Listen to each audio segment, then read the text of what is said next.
Okay, so now that we know that the so-called first Thanksgiving wasn't a Thanksgiving at all, but a 3-day festival of entertainment and feasting because of the political and military alliance between Chief Massasoit and the Wampanoags and Miles Standish and the Puritans, as well as a land deal where the Wampanoags gave the Pilgrims permission to stay on the Patuxent lands.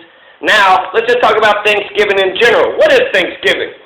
Thanksgiving is a Christian celebration. A Christian celebration mostly when there's praying and fasting, even though different Thanksgivings have different ways of celebrating.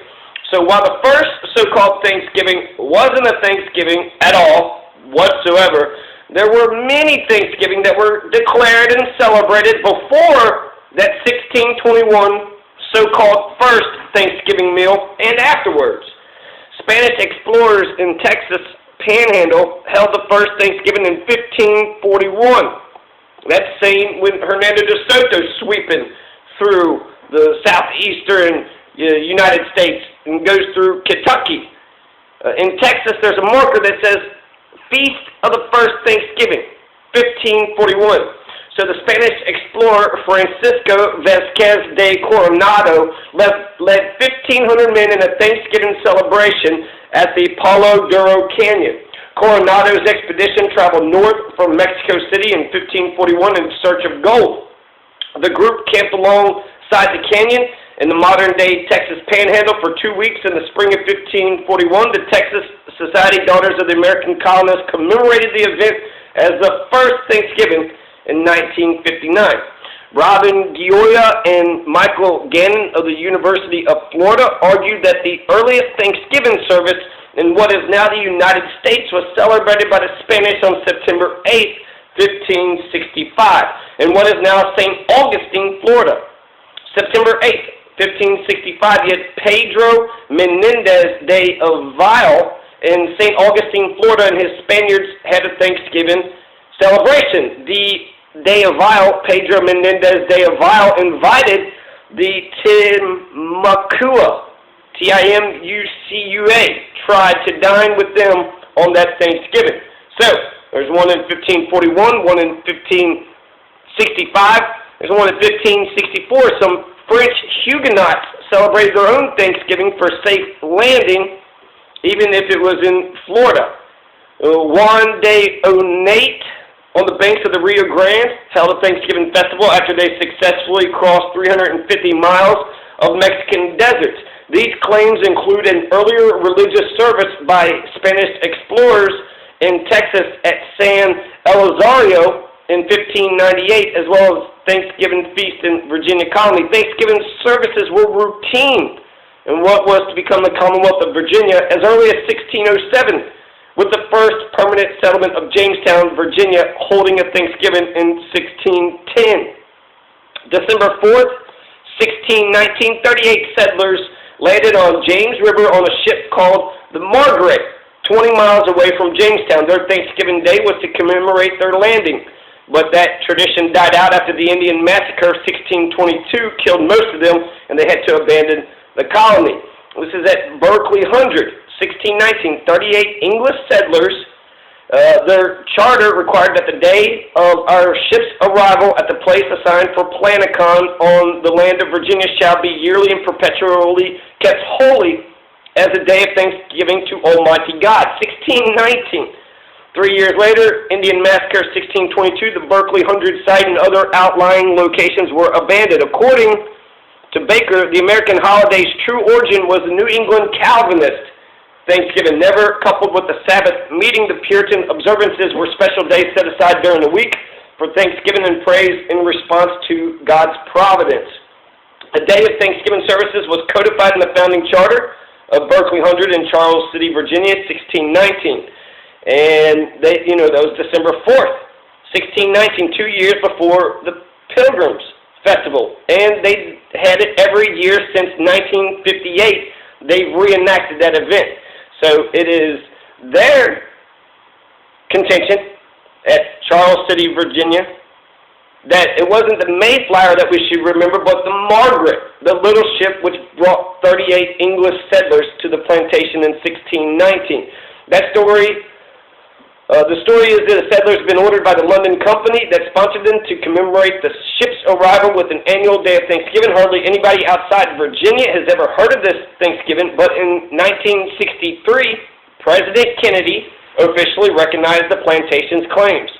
Now, after 1621, because those were about a dozen before 1621, after 1621, the Massachusetts Bay Colony, consisting mostly of Puritan Christians, celebrated Thanksgiving in 1623 and in 1630, and frequently thereafter until 1680, when it became an annual festival in that colony. Connecticut as early as 1639, and annually after 1647, except in 1675. The Dutch in New Netherlands appointed a day for giving thanks in 1644, and occasionally thereafter. Thanksgivings are happening all over the place. In 1623, you had the William Bradford and the Pilgrims that we know about today were living through a terrible drought that continued from May through July. The Pilgrims decided to spend an entire day in July fasting and praying for rain. The next day, a light rain occurred. Further, additional settlers and supplies arrived from the Netherlands. At that point, Governor Bradford proclaimed a day of Thanksgiving to offer prayers and thanks to God. However, this was by no means a yearly occurrence. The next recorded day of Thanksgiving occurred in 1631, when a ship full of supplies that was feared to be lost at sea actually pulled into Boston Harbor. Governor Bradford again ordered a day of Thanksgiving and prayer. It's also true that in 1637, Massachusetts Governor John Winthrop was proclaiming a Thanksgiving for the successful massacre of hundreds of Pequot, old, elderly Indian men, women, children as part of the long and bloody process of opening up additional land to the English invaders. The pattern would repeat itself across the continent until between 95 and 99% of the American Indians had been exterminated, and the rest were left to assimilate into white society or die off on reservations out of the view of so-called polite society. Later in the 18th century, individual colonies would periodically designate a day of Thanksgiving in honor of a military victory, an adoption of a state constitution, or an exceptionally bountiful crop. During the 18th century, individual colonies commonly observed days of Thanksgiving at different times of the year. After British General John Burgoyne surrendered to the Americans at Saratoga, New York, in October 1777, the Continental Congress suggested that a national day be set aside to recognize that victory. Commander of the Continental Army, General George Washington, agreed, proclaiming December 18th, 1777 as the first National Thanksgiving Day. The Continental Congress supported similar Thanksgiving proclamations through 1784. The first proclamation was issued by John Hanson as president, the so-called first black president of the United Colonies Continental Congress on March 16th, 1776. Other Continental Congress National Thanksgiving Day proclamations: 1777, 1779, 1780, 1781, 1782. So many Thanksgivings. George Washington, on October 3rd, 1789, entitled General Thanksgiving, a decree appointed the day to be observed by acknowledging with grateful hearts the many and signal favors of Almighty God. Following a resolution of Congress, President George Washington proclaimed Thursday, the 26th of November, 1789, a day of public thanksgiving and prayer, devoted to the service of that great and glorious being who is the beneficent author of all the good that was, that is, or that will be. The 1789 Thanksgiving Proclamation, however, did not establish a permanent federal holiday. Washington issued another proclamation, February 1795, to recognize the defeat of a taxation rebellion in Pennsylvania. Bacon's Rebellion and Bacon's Rebellion, I don't know, Taxation Rebellion 1795. Bacon's Rebellion is bullshit, by the way. And so, it's bullshit how they treated them. And not Bacon's, but then there was another rebellion too, where the revolutionary soldiers were losing their farms. And so there was, I think, Bacon's Rebellion, and then there's another rebellion that I'm not thinking about. But the name escapes me right now. But in 1817, New York State adopted Thanksgiving Day as an annual custom, and by the middle of the 19th century, many other states had done the same. But it was not until the Civil War in the 1860s when President Lincoln initiated a regular observance of Thanksgiving in the United States. Many Thanksgivings happened during the Civil War, too, on both sides. In 1861, Jefferson Davis proclaimed a Thanksgiving, but his was a day of fasting and humiliation.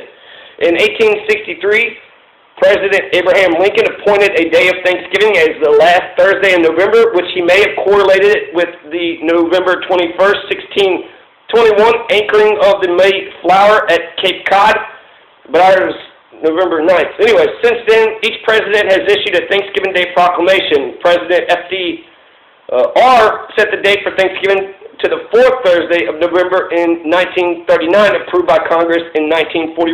FDR also tried to take Thanksgiving and move it 2 weeks before the end of November to expand the Christmas season. And they all called it, Franklin or Roosevelt's Thanksgiving. So there was like 2 Thanksgiving of that year. Now these, are presidents. And a lot of the presidents did not have favorable viewings towards the Native Americans. George Washington genocided the Iroquois, all the Iroquois, with a scorched earth policy during the American Revolution in North New York. He attacked the Miami and the Shawnee in the Northwest Wars with, General Max, what's that crazy guy, Mad Wayne, General Anthony Mad Wayne. Lincoln hung 38 Dakotas, the largest mass public execution on American land. The Dakotas were fighting to keep their land, but they hung 38 Dakotas. Lincoln also passed the Homestead Act, which opened up Native Americans out west, the land out west, to anybody who applied for it. And that was 160 acres per application. All you had to do is sign the application and say you'd take care of the land for 5 years, and then you got a lot of Native American land out west. The first president, George Washington, in 1783, said he preferred buying Indians' land rather than driving them off because that was like driving wild beasts from the forest. He compared Indians to wolves, both being beasts of prey, though they differ in shape. Thomas Jefferson, the third president, authored Declaration of Independence, refers to Indians as merciless Indian savages in the Declaration of Independence. He was known to romanticize Indians and their culture, but that didn't stop him in 1807 from writing to his Secretary of War that in a coming conflict with certain tribes, we shall destroy all of them. As the genocide was winding down in early 20th century, Theodore Roosevelt, President number 26, defended the expansion of whites across the continent as an inevitable process, due solely to the power of the mighty civilized races which have not lost the fighting instinct, but and which by their expansion are gradually bringing peace into the red waste where the barbarian peoples of the world hold sway. Roosevelt also once said, I don't go so far as to think that the only good Indian are, I don't go so far as to think that the only good Indians are dead Indians, but I believe 9 out of 10 are, and I shouldn't like to inquire too closely into the case of the 10th. So 9/10 of all Indians are such crap that they should be dead, and then the 10th, he's not even for sure. Maybe that one should die or live. This is, in the 1900s. So this, sort of racist, genocidal mentality existed throughout the whole time. The overall point is that Thanksgiving Day did not happen on 1621. It happened a dozen times afterwards. It happened, 2 or 3 dozen times. Or it happened a dozen times before, and then 2 or 3 dozen times afterwards. So Thanksgiving Days was happening in Florida and Texas and, Virginia and all these other different states, and then the presidents and then the Continental Congresses. So the day of Thanksgiving is just a Christian celebration when something, remarkable happened, and today we're just going to give thanks to what the fuck ever for, killing a bunch of people or landing safely or marching through the desert successfully. So why we celebrate 1621 as a Thanksgiving Day when it wasn't a Thanksgiving Day makes no fucking sense whatsoever. It's a nice imagery, it's a nice moment in American history, but it's not honest because it's saying that it was a Thanksgiving Day when it was not a Thanksgiving Day.